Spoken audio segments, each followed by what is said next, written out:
بسم اللہ الرحمن الرحیم۔ السلام علیکم۔ وائس آف قراقرم سے فدا حسین آپ لوگوں کی خدمت میں حاضر ہوں۔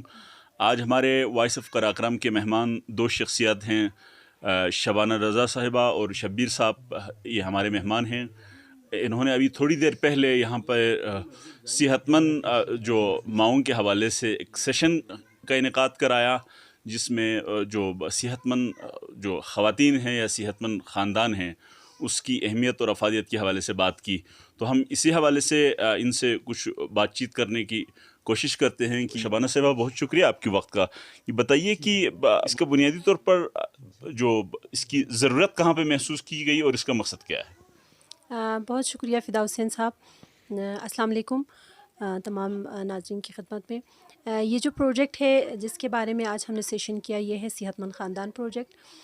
صحت مند خاندان پروجیکٹ UNFPA فنڈڈ ایک پروجیکٹ ہے، جس کا یہ 5 ایئرس کا پروجیکٹ تھا جو ڈسٹرکٹ اسکردو میں سٹارٹ ہوا، اور اس میں ڈسٹرکٹ اسکردو کے علاوہ جو ہے گلگت سے 5 ڈسٹرکٹ تھے، چترال سے 2 ڈسٹرکٹ اور اسکردو کا ایک ڈسٹرکٹ تھا، جس میں ہم نے 2020 سے اس پہ کام سٹارٹ کیا۔ اس کی بنیادی جو ضرورت پیش آئی، آپ جانتے ہیں کہ ہمارے علاقوں میں گورنمنٹ آف پاکستان جو ہے بہت زیادہ یہاں کے ہیلتھ کے حوالے سے، یہاں کے ایجوکیشن کے حوالے سے ان کی بہت زیادہ نظر ہے۔ انہوں نے بہت سارے یہاں پہ سرویز کروائے تھے، جس میں مکس سروے ہوئی تھی اور اس کے ساتھ ساتھ جو ہے نیوٹریشن سروے ہوئی۔ ان کے جو رزلٹ آئیں وہ بہت زیادہ آپ کہہ سکتے ہیں کہ خوفناک تھے، جس میں خواتین کی جو شرح اموات ہے وہ بہت زیادہ ہے۔ اس کے علاوہ مال نیوٹریشن، سٹنٹنگ، اس کے علاوہ جو بچوں کی ویٹ کم ہے، اس طرح کے بہت سارے ایشوز تھے۔ ان تمام کی بنیاد پر جو ہے آخان فاؤنڈیشن نے ایک مطلب UNFPA کے تھرو مل کے ایک پروپوزل بنایا، اور گلوبل افیئر کینیڈا سے جو ہے اس کے لیے باقاعدہ فنڈنگ انہوں نے لے لی، اور اس کے پارٹنر آرگنائزیشن کے تھرو، جس میں KRSP اس کا مین پارٹنر آرگنائزیشن ہے، اور اس کے ساتھ ساتھ Aga Khan health services, Aga Khan university اور گورنمنٹ آف ہیلتھ ڈپارٹمنٹ جو ہے اس کے ساتھ مل کے یہ پروجیکٹ جو ہے امپلیمنٹ کر رہا ہے۔ اس کی بنیادی ضرورت جو ہم نے بات کی وہ ہے بچے اور ماں کی صحت، اور یہاں پہ جو ہیلتھ کے حوالے سے اسپیشلی ریپروڈکٹیو ہیلتھ اور فیملی پلاننگ کے حوالے سے جو بیریئرس ہے، جو ایشوز ہے، سوشل بیریئرس ہے، ان کو کم کر کے تاکہ جو ہے فیملی پلاننگ اور FPSRH کے جو سروسز ہے ان کو بڑھانے کے لیے یہ پروجیکٹ ڈیزائن ہوا ہے۔ شبانہ صاحب، بہت آپ سے آپ کی طرف آتے ہیں۔ شبیر صاحب، آپ یہ بتائیے کہ جو شبیر صاحب بنیادی طور پر جنہوں نے معاونت کی شبانہ رضا صاحبہ کا کہ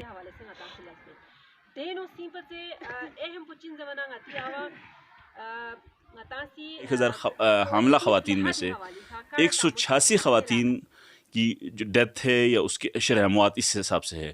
تو شبیر صاحب یہ بتائیے کہ یہ جو شرح ہے یہ اوورال گلگت بلتستان کا ہے یا ضلع کا ہے، یہ کس حساب سے ہے؟ اور یہ بتائیے کہ یہ سروے کن کی جانب سے ہوا تھا؟ اچھا فدا صاحب، اس میں بیسیکلی میں تھوڑی سی کریکشن کرنا چاہوں گا کہ اس میں یہ ہے نا مٹرنل موٹیلیٹی ریٹ، ٹھیک ہے، اس کو میجر کرنے کا جو بنیادی طریقہ یہ ہے کہ آپ یہ دیکھتے ہیں کہ ایک سال کے اندر جو ہے 10,000، میں نے 10,000 کی بات کی، ٹھیک ہے، 10,000 خواتین میں سے جو ہے 186 جو خواتین ہیں وہ زچگی سے ریلیٹڈ کسی بھی ایشو سے جو ہے وہ ان کی ڈیتھ ہو جاتی ہے۔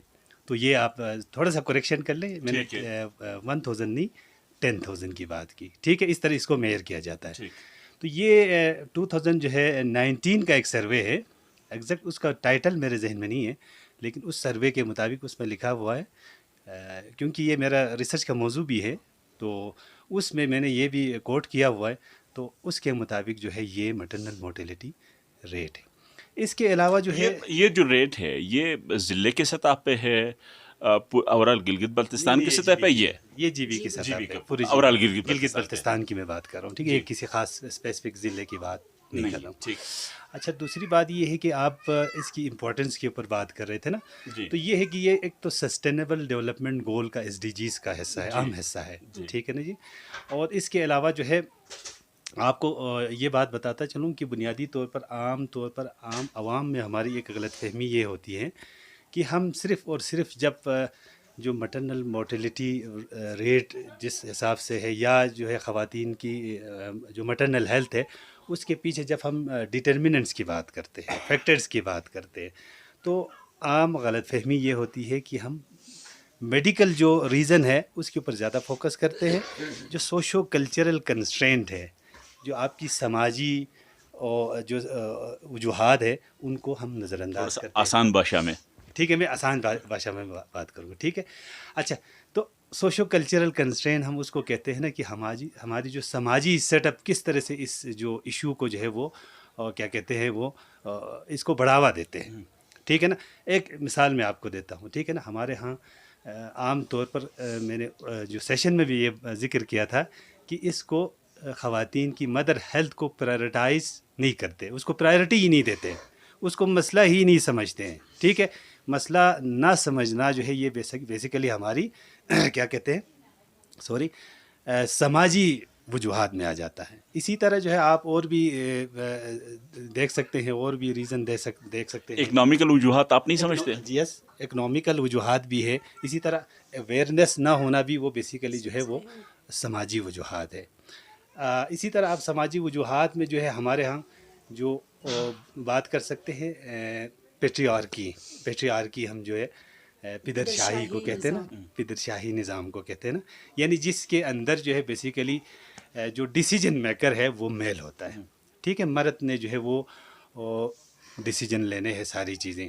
تو یہ جو اسٹرکچر آف دا سوسائٹی ہے، یہ بھی اس چیز کو، اس ایشو کو بڑھاوا دینے کا ایک سبب بن سکتا ہے. اس کی ملٹیپل فیکٹرز ہیں، ہم صرف یہ نہیں کہہ سکتے کہ یہ فیکٹر ہے، اس کی ملٹیپل فیکٹرز ہیں. اسی طرح جو ہے آپ جو ہماری کیا کہتے ہیں کچھ ریلیجیس فیکٹرز بھی اس میں جو ہے شامل ہیں، کہ جس مثال کے طور پر جو ہے بہت سارے لوگ ایسے ہیں جو ریلیجیسلی فیملی پلاننگ کے حوالے سے جو ہے وہ ان کی نقطۂ نظر تھوڑی سی ڈفرینٹ ہوتی ہے.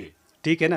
تو یہ ایک فیکٹر بھی بن سکتا ہے. اس کے علاوہ جو ہے آپ کا جغرافیکل کنسٹرین بھی ہے. یقینی بات ہے ہم اس ایسے علاقے میں رہتے ہیں جہاں آپ کہہ سکتے ہیں کہ ہماری روڈ انفراسٹرکچر کا بھی مسئلہ ہے، اچھا ایمبولینس سروس کا بھی مسئلہ ہے. اسی طرح جو ہے ہم ایک سخت جو ہے ہارش قسم کی انوائرمنٹ میں ہم رہتے ہیں. تو اس کی وجہ سے بھی جو ہے وہ اس ایشو کو بڑھاوا ملتا ہے. تو یہ کچھ ریزنس ہے. تو میرے نزدیک یہ امپورٹنس ہے ان کے اوپر جو ہے. اس وجہ سے ہمیں میڈیکل ریزن اپنے جگہ پہ وہ ہے، امپورٹنس ہے. تو سب سے پہلے سماجی، یہ جو پروجیکٹ کی ہم بات کر رہے ہیں وہ بیسیکلی ان سماجی وجوہات کو کنٹرول کرنے، ان کو جو ہے مینیج کرنے کے لیے جو ہے ایک آپ یوں کہیں کہ ایک قدم ہے. ٹھیک ہے جی. Thank you. شبانہ صاحبہ، تو آپ یہ بتائیے کہ آپ کو کیا لگتا ہے کہ یہ جو جتنے بیریئرز کے آپ نے ذکر کیا ہے، ان بیریئر کو توڑنے میں آپ کو کتنا عرصہ لگے گا، کتنے عرصے میں آپ اس کو توڑ پائیں گے؟ اس کے لیے ہم کوئی ٹائم فریم تو نہیں دے سکتے، لیکن ہم اپنے طور پر کوشش کر رہے ہیں کہ جس میں ہم زندگی کے جو شعبہ زندگی کے مختلف شعبہ زندگی سے تعلق رکھنے والے لوگوں کو اس میں انوالو کریں، تاکہ یہ جو پروسیس ہے اس کو ہم جلدی کر سکیں. آپ جانتے ہیں کہ ہمارا جو سب سے اہم جو ہمارا کہہ سکتے ہیں آپ ٹارگٹ گروپ ہے وہ ہمارا 15 to 49 ایئرس کے مرد و خواتین ہے. ان کو سینسٹائز کرنا ایک اہم ایشو ہے، جس کو ایک اہم فیکٹر جس میں جیسے ابھی شبیر صاحب نے بتایا وہ تھوڑا سا ریلیجس بھی اس میں ایک فیکٹر ہے کہ لوگ اس کو ریلیجن کی بھی مس انٹرپریشن آپ کہہ سکتے ہیں، اس کو مس انٹرپریٹ کیا ہوا ہے. تو اس کو بھی کم کرنے کے لیے ہم کیا کر رہے ہیں کہ یونین کونسل لیول پہ ہم چار جو ہے 2 مرد 2 خواتین کو ایز اے چیمپئن ٹرین کر رہے ہیں. ان کے تھرو جو ہمارے عام پبلک ہے ان میں سینسٹائزیشن کے کام کو ہم تیز کریں گے. اس سے یہ ہوگا کہ لوگ سینسٹائز ہوں گے اور ان بیریئرز کو توڑنے میں وہ مددگار ثابت ہوگا. اور جو ایک اہم ہمارا طبقہ ہے یا جو ہمارے ٹارگٹ گروپ ہے وہ ہمارے بچے ہیں. ظاہر ہے یہی بچے ہیں جو مستقبل میں پھر ہمارے انہوں نے پیرنٹس بننا ہے, انہوں نے ہی انہی چیزوں کو, یہ جو ہم ٹیبوز کی بات کر رہے ہیں, ہم جو ایشوز کی بات کر رہے ہیں, انہوں نے آگے لے کے چلنا ہے. تو ہم اس سٹیج پہ کوشش کر رہے ہیں کہ 10 to 19 ایئرس کے جو بچے ہیں ان میں یہ تمام چیزیں جو مسکنسیپشن ہے ان کو ہم ختم کریں, جو ان کے ایشوز ہے ان کو ہم ان تک پہلے سے ہی ان کو بتائیں.